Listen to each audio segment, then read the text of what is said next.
কিছু কিছু রান্নার সাথে আমাদের অনেক স্মৃতি জড়িয়ে থাকে। ছোটবেলায় ছুটির দিনে যখন মা বুটের ডাল দিয়ে মুরগির মাংস রান্না করতেন, সারা বাড়ি মো মো করত সেই ঘ্রাণে। হ্যালো এভরিওয়ান, আসসালামু আলাইকুম। আজ আপনাদের সাথে শেয়ার করব আমার রান্নাঘরের সেই চেনা স্বাদের এক রেসিপি, বুটের ডাল দিয়ে মুরগির মাংস ভুনা। একেবারে ঘরোয়া মশলায়, কিন্তু হোটেলের চেয়েও সুস্বাদু। এই রেসিপিটি রুটি, পরোটা কিংবা গরম ভাতের সাথে জাস্ট জমে যাবে। তাহলে চলুন দেখে নেওয়া যাক রেসিপিটি কিভাবে তৈরি করি। 1.5 কাপ বুটের ডাল সারা রাত ধরে ভিজিয়ে রাখার পর এবার একটি প্যান নিয়ে তাতে পর্যাপ্ত পানি দিয়ে ডালগুলো সিদ্ধ করে নেব। আপনারা চাইলে 3 থেকে 4 ঘন্টাও ভিজিয়ে রাখতে পারেন। এর মধ্যে দিয়ে দেব স্বাদমতো লবণ। এবার ঢাকনা দিয়ে ঢেকে ভালোভাবে সিদ্ধ করে নেব। রান্নার জন্য প্যান বসিয়ে তাতে ঢেলে দেব পর্যাপ্ত পরিমাণ সয়াবিন তেল। এর ভিতর দিয়ে দিচ্ছি 4 থেকে 5টি এলাচ, সাথে দিয়ে দিচ্ছি 4 টুকরা দারচিনি আর একটি তেজপাতা। তেলের মধ্যে হালকা একটু ভেজে নেব। যখন সুন্দর একটা ফ্লেভার ছড়াবে তখন এর উপর থেকে দিয়ে দিব বেশ কিছু পেঁয়াজ কুচি। পেঁয়াজগুলো দিয়ে খুব ভালোভাবে নেড়েচেড়ে ভেজে নেব।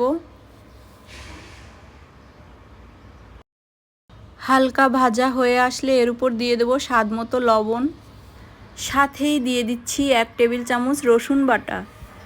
আরও দিয়ে দিচ্ছি 1 টেবিল চামচ আদা বাটা। আরও দিয়ে দিচ্ছি 1 টেবিল চামচ পেঁয়াজ বাটা। এর মধ্যে আরও দিয়ে দিচ্ছি হাফ টেবিল চামচ জিরা বাটা। মশলাগুলো দিয়ে খুব ভালোভাবে নেড়েচেড়ে মিশিয়ে নিব। এর মধ্যে এখন দিয়ে দিচ্ছি 1 চা চামচ হলুদ গুঁড়া, হাফ চা চামচ ধনে গুঁড়া, সাথেই দিয়ে দিচ্ছি 1 চা চামচ মরিচ গুঁড়া। এর মধ্যে আরও দিয়ে দিচ্ছি একটি টমেটো কুচি। এরপর এগুলো খুব ভালোভাবে নেড়েচেড়ে মিশিয়ে নিব। মশলাগুলো ভালোভাবে কষানোর জন্য দিয়ে দিচ্ছি 1 কাপ পানি।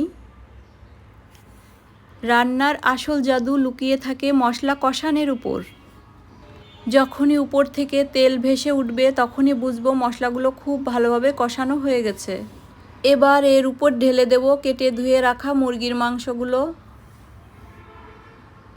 এখানে আমি 1 কেজি ওজনের একটা সোনালী মুরগি ব্যবহার করেছি।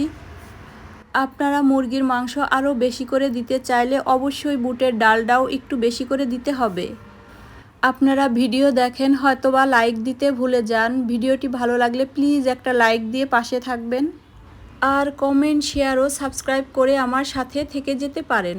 মাংসগুলো 5 থেকে 6 মিনিট খুব ভালোভাবে নেড়েচেড়ে কষিয়ে নিতে হবে। দেখতেই পাচ্ছেন মাংসগুলো আমার খুব ভালোভাবে কষানো হয়ে গেছে।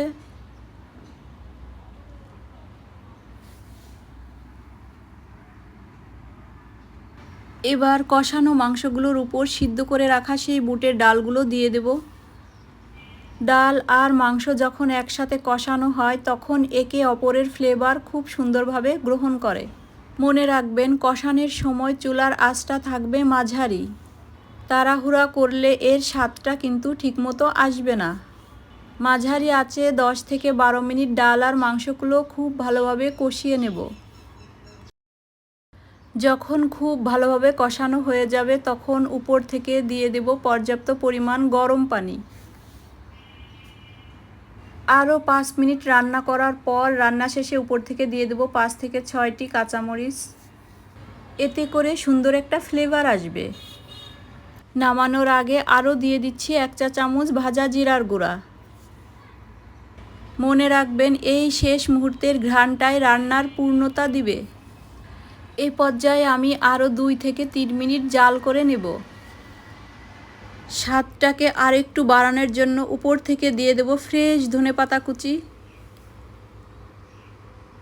এবার নামিয়ে নিলেই রেডি। এই তো তৈরি হয়ে গেল ঘরোয়া স্বাদে বুটের ডাল দিয়ে মুরগির মাংস ভুনা। গরম ভাত, রুটি বা পরোটা সব কিছুর সাথেই এটা দুর্দান্ত লাগে। রেসিপিটি ভালো লাগলে অবশ্যই বাড়িতে ট্রাই করবেন আর কমেন্ট শেয়ার ও সাবস্ক্রাইব করে আমার পাশেই থাকবেন।